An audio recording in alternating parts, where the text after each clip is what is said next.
Ayan, para sa ating next forecast, for the year 2026, tingnan natin muna kung anong sign itong ating nakuha. So, meron tayong water sign, Cancer, Scorpio, and Pisces.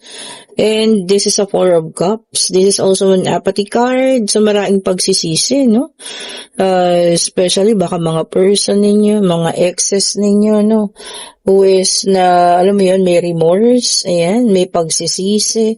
Meron ding mga nararamdamang boredom, and may mga, rin dito, no? Nakikita tayong disconnection. Ayan ha. O pwede nga ilan sa inyo magkakaroon ng disconnection sa kanilang mga person, ayan. So, marami pong pangyayari ha, ang darating para sa ating mga water sign this coming 2026 po. Okay, year 2026, year of the horse. Okay. So, ito, tignan na natin, And meron yung iba din sa inyo magkakaroon ng mediation. Tama ba yun? Or, contemplation, ayan, pag-iisip. So, kung ano man itong inyong pwedeng pag-isipan, siguro mahalaga at importanteng bagay naman. Pwede rin kayo magkakaroon ng mga decision making, sa year 2026 na kailangan pag-isipang mabuti. Okay po. Para sa unang card ng White Tarot card, ay, ano ba yan? Ang aga. So, meron talaga the tower, pero nung sabi ko naman na sa una, meron mga disconnection, mawawala ng mga connection. Okay po. O pwedeng, magkakaroon ng problema at iba-block ang isa't isa. Ayan. So, dito naman, sabi ko nga, hindi naman lahat kayo makaka-resonate. For some of you. Or baka naman, ito rin, kagaya kanina, nararamdaman na for the year of 2025 and clarification na lang for the year of 2026.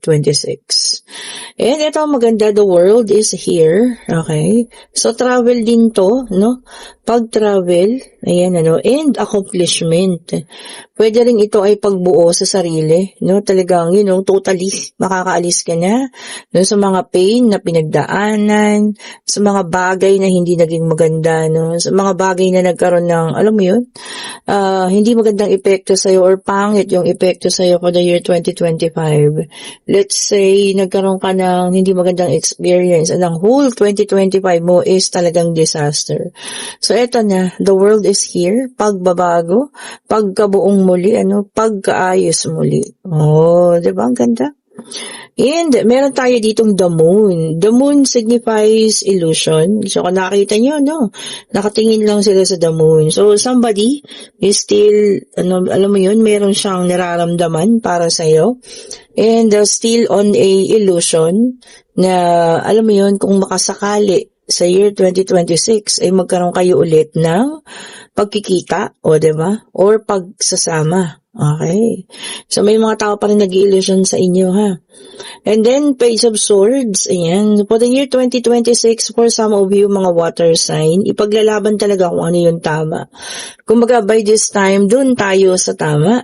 Dun tayo sa totoo. Dun tayo sa walang, alam niyo yun, makakasakit or hindi ka makakasakit ng tao, Dun lang tayo sa alam natin na magiging maayos at magiging maganda yung kalalabasan natin. So, magiging mas righteous tayo, sa totoo, sa tapat, ayan, sa makatotohanan at sa maayos. So, laging dun tayo for the year 2026. O, diba? Mas okay naman yun. Kaysa pumanig tayo dun sa mga hindi naman makatotohanan. O, diba? Or puro kasinungalingan lang. Ang ganda ng forecast for the year 2026 sa ating mga water sign. O, diba?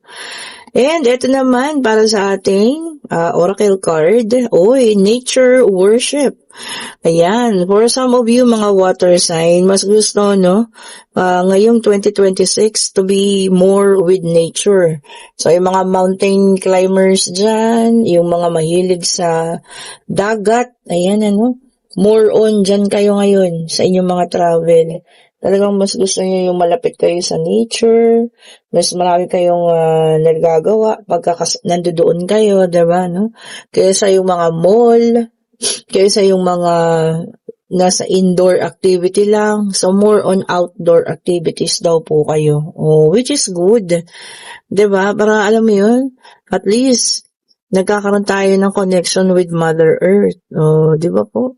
So, more on mga beach, more on mountain climbing, more on pagpunta sa mga probinsya, oh, 'di ba?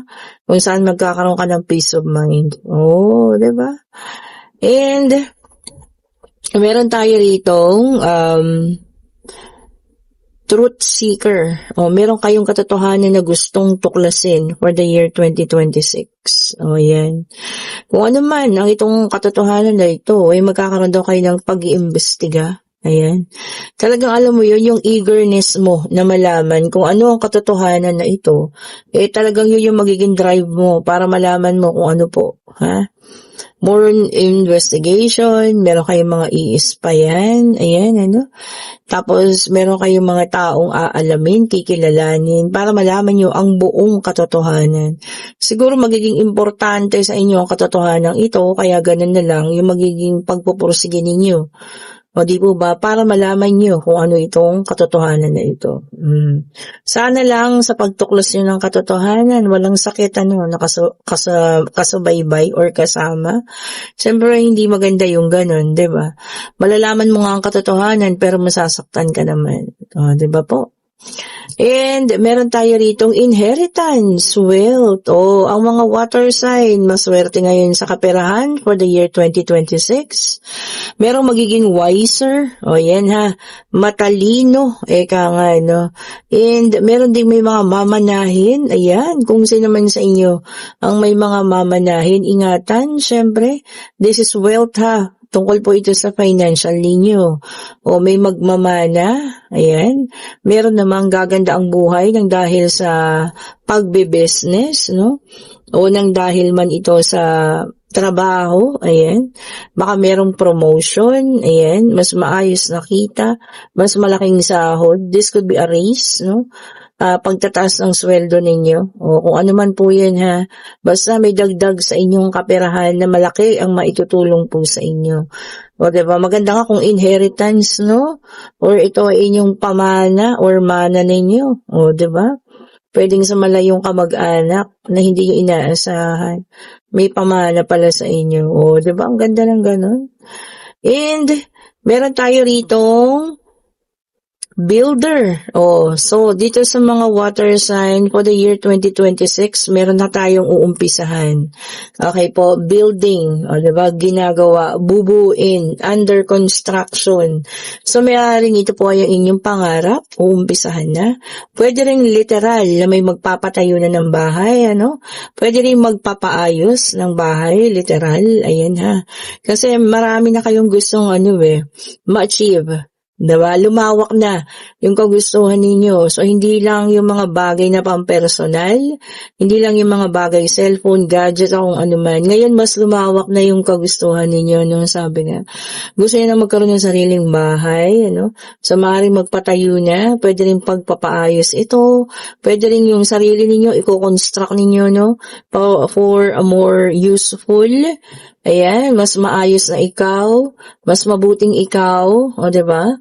Mas madaling kausap na ikaw at hindi na ganun kainitin ng ulo. So, ayun po ha, construction is a good sign. Pwedeng literal, pwede rin pong ang sarili ninyo ang aayusin ninyo. Okay, so ito po ang ating forecast for the year 2026 for water sign, Cancer, Scorpio, and Pisces. Okay po. And kung nais po ng private reading para sa Friday, nalalapit na, i-click nyo na yung link nandiyan sa comment section. Ako lang po ang naglalagay dyan ha. Wala na pong iba. At ako rin po ang inyong makakausap. Wala pa po tayong mga assistant. At hindi ko rin bet ang magkaroon ng assistant. Gusto ko ako lang ang inyong makausap po. Thank you so much po for watching. Ayan, have a great hapon ulit. Tingnan natin kung anong susunod po sa ating mga sign. Ulitin ko, ito po ay ang ating water sign, Cancer, Scorpio, and Pisces.